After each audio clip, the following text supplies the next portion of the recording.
Good morning, everyone. Well, I am getting ready and I'm about to do my hair. So I'm just gonna section it off because it's way easier when I do that. You know what I saw the other day? I saw this person did like this unbelievable tutorial where she was doing her hair at the airport, and I was like, oh my God. It was something like pack your air wrap in your carry-on for a blowout when you get off the plane. And so she like got off the plane and air wrapped her hair in the bathroom of the airport, and I was like, what? But she actually blow dried her hair with this, and I'm thinking it's probably to cut down on like the space that these take up. So I was like, what? So I'm just gonna sue.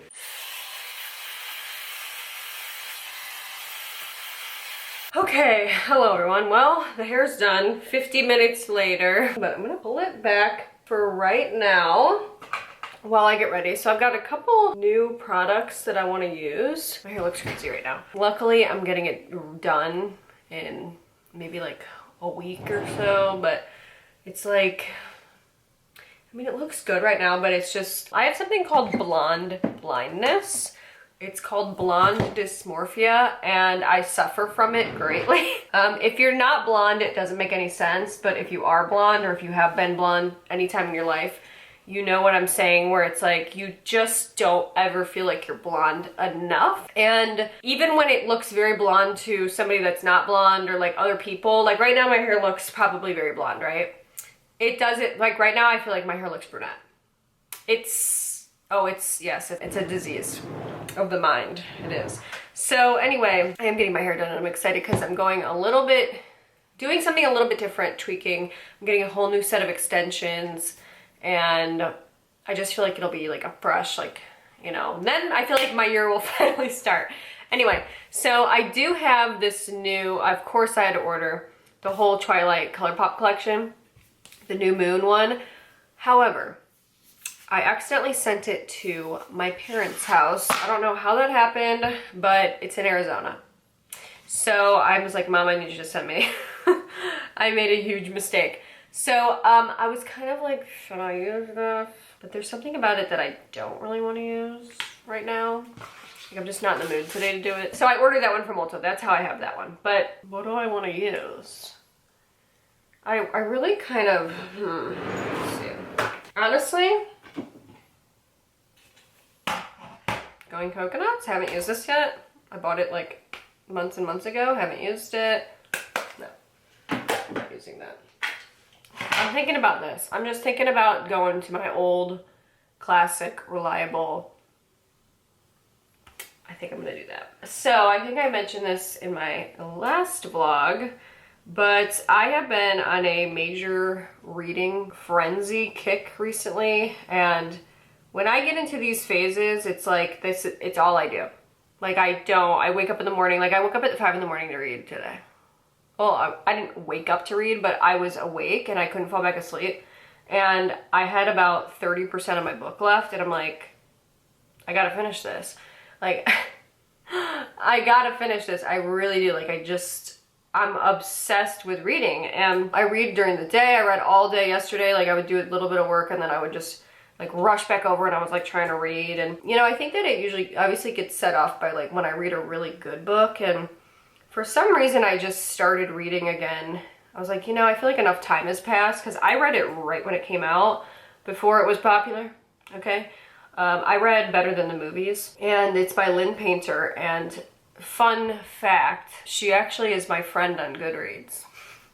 Because I don't know why I sent her, did I send her a friend request? I don't know. That doesn't seem like a character for me, but maybe I did, I don't know. I'm not usually like somebody that sends out the first friend request, but she's my friend on there, and I don't know, she probably added like a million freaking people. But the second that I read her book, I was like, this is the best book I've ever read in my entire life. Like, it was everything that I'm looking for in a book. Like, it hit every single trope and storyline, and like the things I love about it, I love. So immediately I was like, I need to read everything from her. And I think it was like actually one of her first books, if not her first book, I don't know, like it was one of them. And I just, ever since then, I've just loved every book that she's ever come out with. Well, I haven't really read like her adult books, honestly. Like, I've only read her YA books, but Better Than the Movies is a commercial success because it is genuinely that good. Everybody that reads it is like, oh my god, it's the best book ever. It's the best book ever. It's a certified fact at this point. Anyway, so I decided to pick it up again after several years. I think I might have read it for the first time in like 2021 or maybe, I don't know when it came out. Maybe 2021, 2022, I don't know. Immediately, it was my favorite book. Like, it has like the enemies to lovers. I love the enemies to lovers. And here's why I love it, okay? This is why I love it. Because, and I love a good fake dating trope as well. Because I love the yearning. And a lot of people like are talking right now on TikTok especially. There's a lot of conversations about let's bring back yearning, okay? And I am all for that. Like, I just feel like a lot of books, it's like, I honestly will put the book down because I read like exclusively romance. I read a couple memoirs here and there, but I'm usually in the romance section. And the second that a character is making out or doing who knows what, okay? Sometimes even worse, okay? Within the first few pages of a book, or like maybe if I'm 50% in and they're already like getting hot and heavy, no. I put the book down, I close it, and I say, you know what? Not every book's for me. And that's fine. And not every book is for me. I mean, a lot of books actually are really not for me, I'm coming to realize. But I really appreciate the yearning aspect of like, you see their relationship build. And I also what I love about enemies to lovers is usually it means that the main characters are funny, they're witty, it's like a funny back and forth, and it's a more dynamic character. And that's what makes Better Than the Movies such a good book, is that the main character, Liz, the female lead, is such a dynamic character. And I mean, all great books have that kind of character where the main character is interesting and independent and thoughtful and funny and has like their own thing going on. They have their own unique sense of style. They have, you know, strong friendships and relationships with people around them. And honestly, I think I mentioned this back when I reviewed the book. I don't know when I did, but her commentary on grief specifically it's a very unlikely place to find very good commentary about grief specifically, because the main character's mom is dead, and it's just like, it honestly makes, I cry like every time I read it, because I get it. You know, if you've felt grief before or if you lost anybody, you will relate to what the author's saying, and the way that she writes it and the way she puts it, and it's so impactful, I guess, you know? So it's like a really shocking, like, you know, place to find that. Like I said, you just wouldn't expect that in like a YA book. And I think a lot of people write off YA books as sort of vapid or silly or stupid, and it's like, no, it's not, okay? It's not. But yeah, I love this book. So I read the book and I finished it and I was like, oh my god, I need more. Like, I need to read more. And because I really love Wes Bennett, who's the male lead, like her love interest and, you know, her next door neighbor, and oh my god, I love this. It's one of my most favorite book boyfriends or whatever. Like, he might be my number one, actually. Just he's also a dynamic character in himself. So anyway, he's a great character. I mean, he is a great character, and they are not all written the same, I have to say. Some male characters or love interests are not great, and there's things I cannot get past that they do, but he's just the best. So anyway, I was like, all right, well, I feel like I owe it to this book to continue reading and, you know, read the sequel, which is called Nothing Like the Movies. And I had read a couple reviews. I tried not to, I was like skimming them with my eyes, like trying to avert any spoilers or anything like that. And I remember seeing people on TikTok when it came out kind of saying that they were like crying, and they were like, oh my god, this one is so sad and blah blah. And I'm like, oh my god, I'm like, should I even read this book? Because I love like the happiness and the ease of the first book. Like, that's what really draws me to it, as well as like, it's just high school. Like, that's why I love YA. And, you know, some people get it, some people don't, but I love YA because it's just easy. I'm gonna use this glitter puck in Cybershot. So I got a lot of silver going on here today, but you know, it's just easy. And so then I started to pick up Nothing Like the Movies, and I just finished it, like I said, at 5 in the morning this morning. And let me give you a review on that book. I feel like my eyes look really dark. Like my lashes look really dark, but I'm hoping that if I finish my makeup out, that things will not look so freaking crazy. But like, what happened? Today's a special occasion, so we will be using the Charlotte Tilbury for that reason. Filming days, we use the nice stuff. And I also have a fresh beauty blender, which feels so great. I cannot even tell you. But anyway, okay. So let me get back into my review. So I read Nothing Like the Movies, okay? And I was bracing for impact because, you know, typically sequels are not. Like, this was a book where I found out there was a sequel and I was like, is it necessary? Probably not. Okay, because honestly, the first book was like lightning in a bottle. Okay, like everything came together to make the best book of all time. Okay, the best, I dare I say best YA romance that I've ever read. It's on par for me with The Summer I Turned Pretty. That's another one of my top favorites, but that's a trilogy. That should be a trilogy because it's just a long story. But this is just, the best standalone YA book, in my opinion. And I was like, I don't really feel like I need one. Like, it just, everything ended so perfectly, and, you know, I don't really want them to have any problems, you know? I'm not gonna do any spoilers or anything like that, but obviously it says it on the back of the book that something happens, okay, where they are all of a sudden not together, and you learn about what happened and why, and, you know, things like that, and it's complicated, and they're in college now, and I mean, I will say, it wasn't as easy to read. I think it was a little bit slower, but it also, like, there was a lot of new information, a lot of new characters that we were kind of introduced to right off the bat. I'm kind of teetering between, do I want to rate it like a 4-star or a 5-star? It was very good. It wasn't like as intensely sad as I thought it was going to be and stuff like that, and it didn't change my opinion of him or anything like that. Like, I still really like him at the end of it too. Like, it didn't change my opinion of their relationship or anything like that. So that feels promising.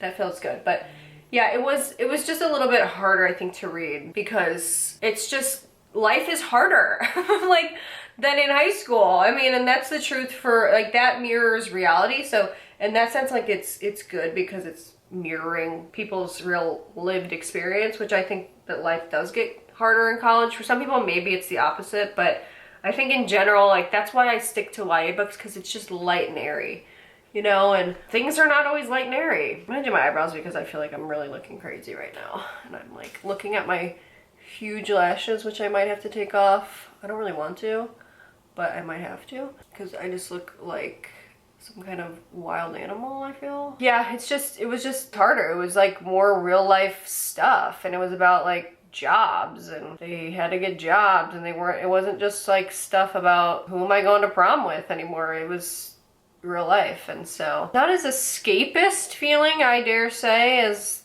the original book, but I still thought it was really good. And, you know, I'm not gonna like protest over getting more content with one of my favorite book couples, you know what I mean? Like, I'm not mad about it. Yeah, that's kind of my review. It's like kind of hard to really review it without giving too much away, and I really don't want to give it away because I feel like I want people to read the books, you know? Like, I'm a huge fan of them, and I would love for people to have that same experience of reading it for the first time that I did.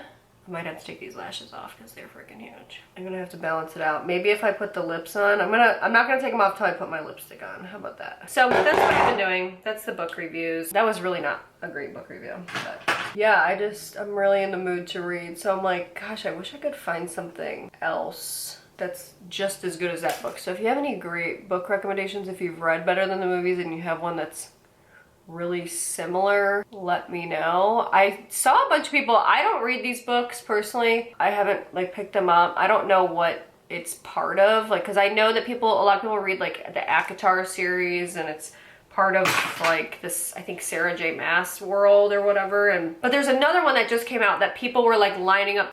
It was called Onyx Storm, and there was like people lined up outside of Barnes & Noble and Target for a special edition, and it kind of reminded me of when people used to line up for the Harry Potter stuff, and I was like, you know what, that's kind of cool that people, like, there's that many people that are excited about something that they're waiting outside the store and like negative weather. So I kind of wish I had something like that where I was waiting outside of a store, but I don't think people would ever do that for a YA book, to be honest with you. I would do that for a Lynn Painter book. I would. All right, well, I'm gonna finish my makeup. I'm gonna let you know if I come back with these lashes, I made it work. And if I didn't, then I didn't make it work. So I'm leaving the lashes on. I don't care. I don't care that they look crazy.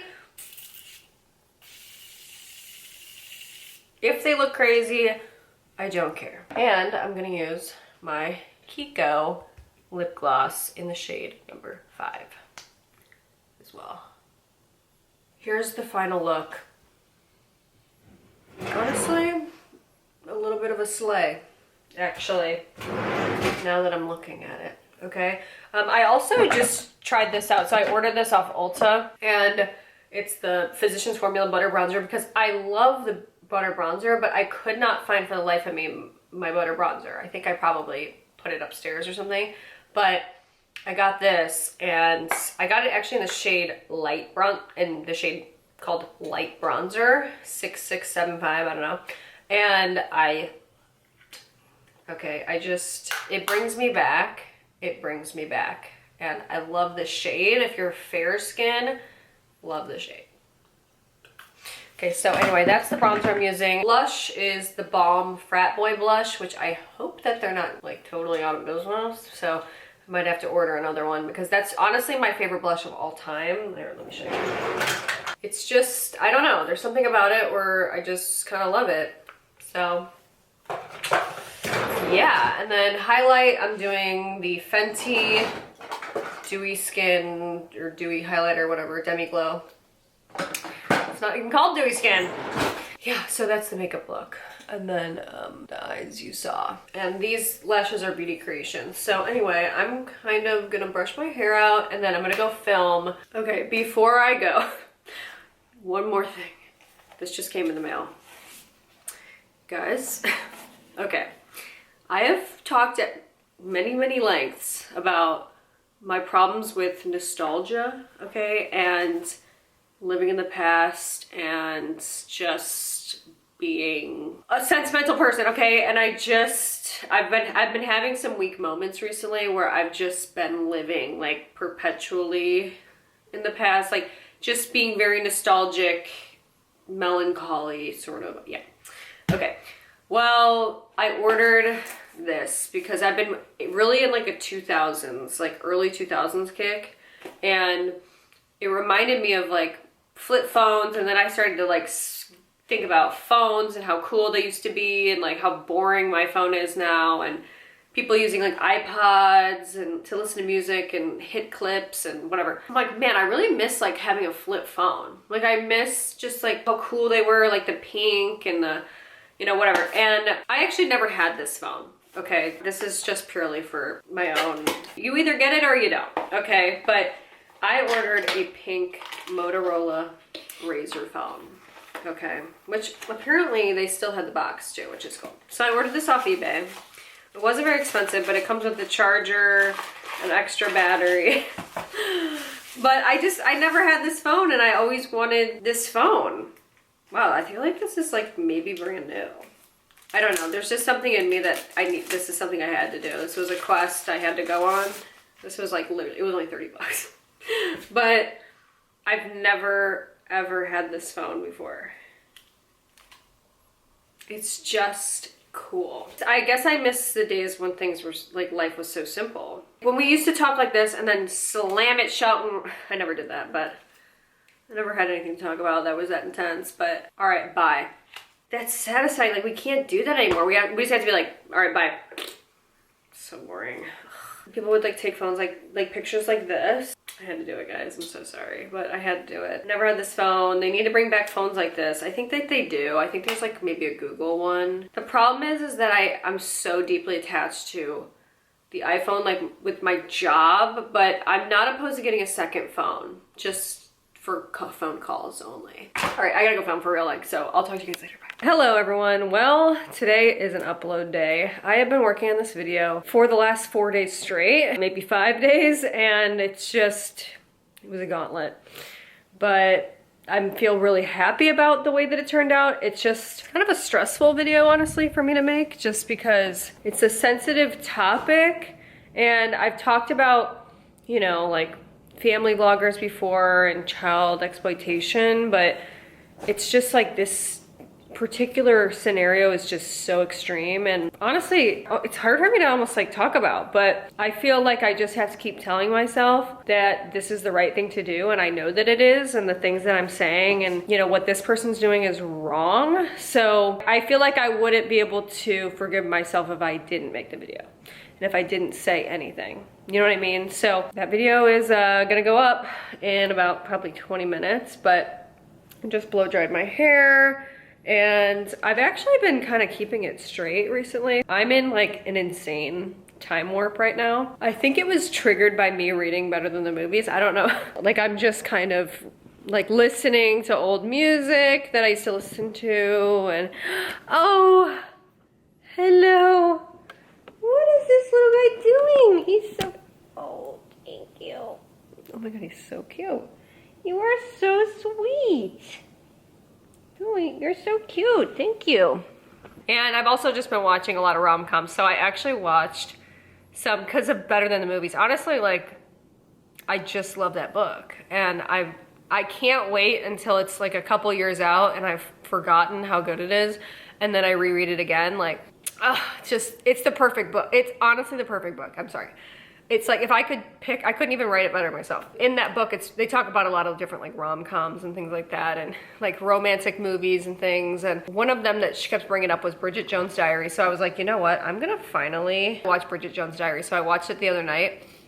When I say I was crying laughing, I don't remember crying laughing at a movie before. Like I was crying laughing at this movie. So funny, like, so funny. Like, I don't know, I think maybe it's the British humor I just love, but it was like exactly my humor. I was like cracking up. And then I also watched, was it last night? No, it was 2 nights ago. I watched for the first time When Harry Met Sally. So that was also very good. I feel like I'm just watching like all the classics because they were all referenced in that book. And anyway, so that's kind of what I've been up to. But well, there was one other thing I was gonna say that was kind of interesting. Still hating my Invisalign. I hate this Invisalign and I want to get out of it as soon as possible. I think about it all day, every day. My life revolves around my Invisalign. I want out. I want out, and I haven't seen a single tooth move, like not even a little bit.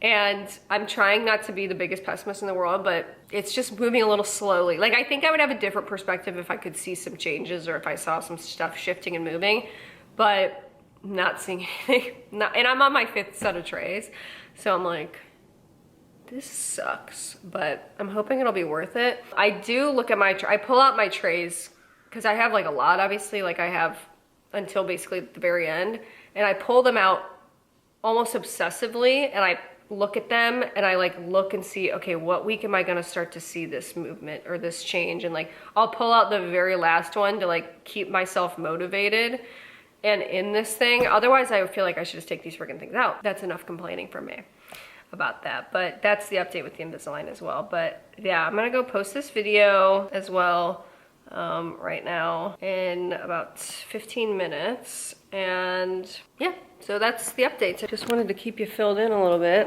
She's live, folks, so go check that video out if you haven't watched it yet. Well, that video is done, so I'm going to make some lunch right now, and you know that includes a sumo orange somewhere in there. Somewhere in there. But sometimes I will say, like, which really sucks because they're so expensive, sometimes they're a little bit too sweet, and I'm like, whoa. You're like, it's crazy.